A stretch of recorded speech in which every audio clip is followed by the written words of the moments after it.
What is going on, everybody? WeedleTwineedle here, and we're back in with another Sun and Moon Wi-Fi battle, and this one's gonna be against Liz, a person I battle off my Discord server. So if you guys are interested in a Pokemon Sun and Moon Wi-Fi battle Discord, a place to hang out and find Wi-Fi battles, a link to my Discord will be in the description to all who are interested. And now, before we get into this Wi-Fi match, if you guys are enjoying my Pokemon Sun and Moon Wi-Fi battle content and really want to support my channel, please be sure to leave a like on the video, as it really helps out my channel's growth and it's much appreciated. Now, me and Liz are having a RU battle. Now, my team looks very scary because last time someone challenged me to a quote-unquote fun RU battle, they brought Suicune, Doublade, Snorlax, Cresselia, and Gligar. So I am not fucking with that. So basically, I prepared for the worst. I have Spike stacking with a Defiant Pokemon and a Spin Blocker. So without further ado, let's just hop into this battle. My team is very try-hard this time around, but wanna know what?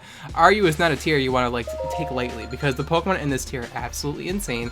Like, I thought my opponent would bring 6 Doublades and 6 Snorlax, but she actually didn't bring neither. So I was very surprised. Like, normally you see Doublade and Snorlax in every single RU battle humanly possible, but this time, we actually don't see those Pokemon. So I thought with my Purugly because I was expecting her to lead off with anything else besides Rhyperior, and my main goal was to bait in Rhyperior, so leading off with the Purugly is my best way to bait in Rhyperior, but she ends up leading off the Rhyperior, so that actually works out fine just for me. So I'm actually going to U-turn out immediately and bring in my Thought Squad. She could have went for the Earthquake, but I do have the Shock Berry, so if she went for Earthquake, it's not really a big deal. She just lays up her Stealth Rocks, pretty much the freest Stealth Rocks ever life. Now here, I'm actually going to make a hard switch here because I'm expecting my opponent to want to go for Earthquake, or she might not want to stay in here to not take the Sheer Force boosted Earth Power. So either way, this double switch is actually going to work out fine. So I'm actually going to pull a hard switch here. I'm going to bring in my Honchkrow, my Draven, expecting Earthquake because, I mean, it's the only way to really hit Nidoqueen. Or if she pulls a hard switch, not wanting to take an Earth Power, that's fine. But she does go for Earthquake, which is, you know, whatever. Now, she probably thought I was trying to make a hard switch or a double switch, expecting her to switch out against Nidoqueen. But oh no, that is not why I brought in Honchkrow. Ladies and gentlemen, I'm going to show you why Honchkrow is a balanced Pokemon in the RU tier. So I'm going to go for the Flying Z move. And I might be wondering, Supersonic Skystreak is not going to knock out this Rhyperior, but want to know what will? Z Mirror move that, you know, takes Earthquake and turns it into Tectonic Rage. So now we're using a +2 Tectonic Rage because we pivoted it into Earthquake. And this Rhyperior, unfortunately, unless it's like N-Pitch max defense, max hit points, I don't think it's living this attack, and even if it is, like, Jesus, dude, that is a powerful attack. So Rhyperior just drops, and that was my game plan. As soon as I saw a team preview, I'm like, look, if Rhyperior goes for Earthquake on Honchkrow, it literally get like 3 kills, because Z Mirror move is a fair and balanced Z move when used properly. And the Moltres actually goes for Toxic. Now, I didn't go for Sucker Punch because I figured my opponent was a sub-Roost Moltres or like a sub-Toxic Moltres. I figured she wouldn't go for the offensive move there, because why would you bring in Moltres against a Pokemon at +3 attack with Sucker Punch? So I definitely made a really risky move, like high risk, high reward, and thankfully we're able to predict the Toxic, go for Brave Bird, and actually one-shot the Moltres. So that was pretty risky, like I said, but I pretty much had no other play. I could have went for Sucker Punch, but it was quite clear that my opponent just straight up brought in Moltres, that her plan was to not go for the offensive move. So we're able to go for Brave Bird, knock out the Moltres. So this Honchkrow got 2 kills so far, and we still have like another kill because, you know, we're not dead from poison yet. So unfortunately, because he poisoned my Honchkrow, I really can't do like an epic Honchkrow sweep, but we're still able to heavily dent my opponent's team.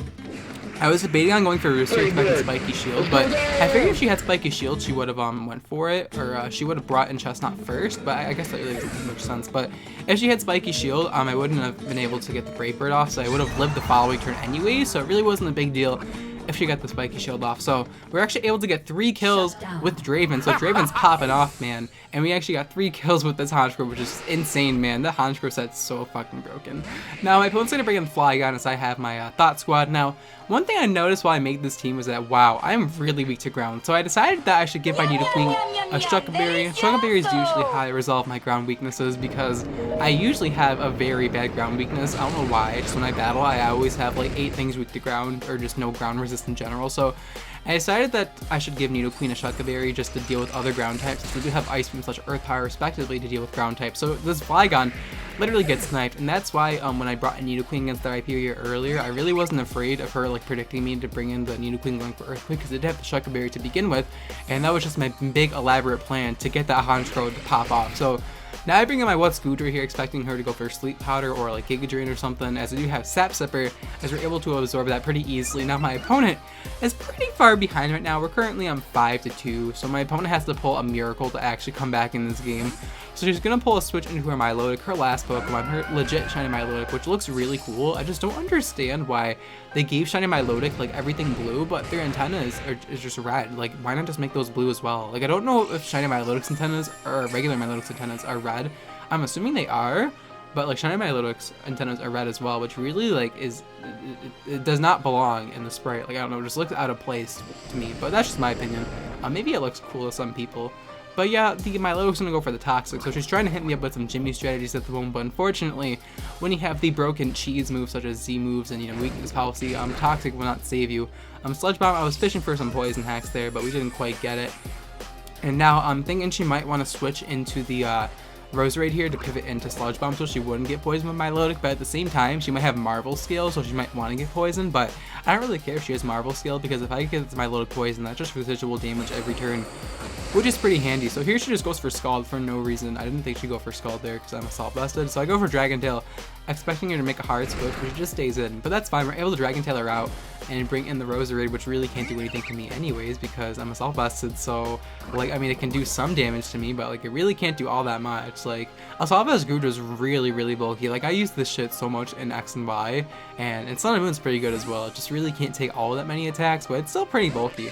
Here, I decided to sack off my Perugly because, like, even though I could save it, I just wanted to just sack it off because I wanted to bring in my Mega Glalie. So she's gonna go for the Sludge Bomb. We already know she is, well, actually, we don't know she's Life Orb. I actually have no idea if she's Life Orb or not, but we find out here that she is Life Orb. So yeah, she's Life Orb Roserade. I just sacked off my Perugly just because. And now I'm gonna bring my Kamikaze here, my Mega Glalie, because I wanted to just knock this thing out with Return. I want to use Mega Glalie. It's like one of my favorite Mega Evolutions, and it's like one of the few Mega Evolutions I don't feel guilty using because it's not really broken. It's just like fun to use. So we're gonna Mega Evolve with Glalie, get access to that Refrigerate ability, and now we're going to go for the Refrigerate Return, and we should be able to knock out Roserade unless Glalie absolutely hates us, but it does adore us because I had trained all my Pokemon, so of course it loves me. So down goes the Roserade, and my opponent's last is the Milotic, and I'm sure Milotic can easily tank Return from this Glalie because Milotic's just a fat beast, but can it take a Stab Explosion from Glalie? At, what's the base power at? I think it's like, it's 20% of 250 added on to the base power. So that is really strong. I don't know the exact math there because I'm not good at doing mental math off the top of my head like that, but damn, we're able to knock out Milotic here with the explosion and win with a 3-0 victory. So this battle was a little bit one-sided, and I do apologize for that, but look, I wanted to showcase why Z Mirror Move Honchkrow is absolutely broken. Like, I literally got to showcase perfectly, flawlessly why Z Mirror Move Honchkrow is just so stupid if you know how to use it, and there's other instances where you can use it, but against Rhyperior, it was pretty much a given. Like, once I saw Rhyperior, my game plan was already in set, and I was able to execute it flawlessly, and I hope you guys did enjoy this Wi-Fi battle, as it was a very fun Wi-Fi battle in my opinion, and my opponents actually had a blast too, even though she got freaking bodied. But yeah, if you guys did enjoy this Wi-Fi battle and want to support my channel, please be sure to leave a like on the video as it keeps me inspired to make daily uploads for you guys, and it's much appreciated. And if you also have any constructive criticism that you want to leave about my content, please be sure to leave that in the comments below, as I'm always trying to improve my content so one day I can surpass Shofu Senpai in Pokemon content. Now, I know I cannot surpass him in rapping skills, but I've already accepted that Shofu's like the best rapper on this planet, and I could just not match his skills no matter how hard I try. But Pokemon content, I feel like I have the potential to surpass Shofu in. So if you have the criticism, the magic words that will help me achieve said goal, leave them in the comments down below.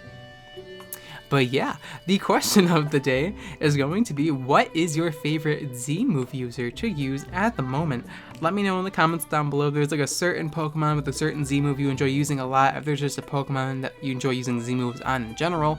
Now, recently, I really enjoy using a Z-Gravity Regice. I know it's not good, but just not being able to miss attacks and being able to like hit Blizzard, Zap Cannon, and Focus Blast, which is really good coverage, for pretty strong damage. I think it's pretty nice, and I know it's not as good as like Rock Polish Regice, or like, you know, it's probably its other sets, but it's just a fun way to use Regice.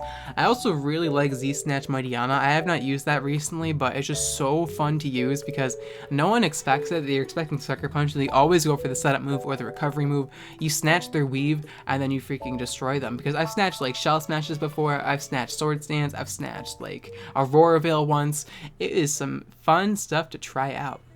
But yeah, let me know in the comments down below what your favorite Z-move user is in general. But of course, thank you guys so much for watching all the way till the end of the video. I'll check you guys next time. Bye! That's what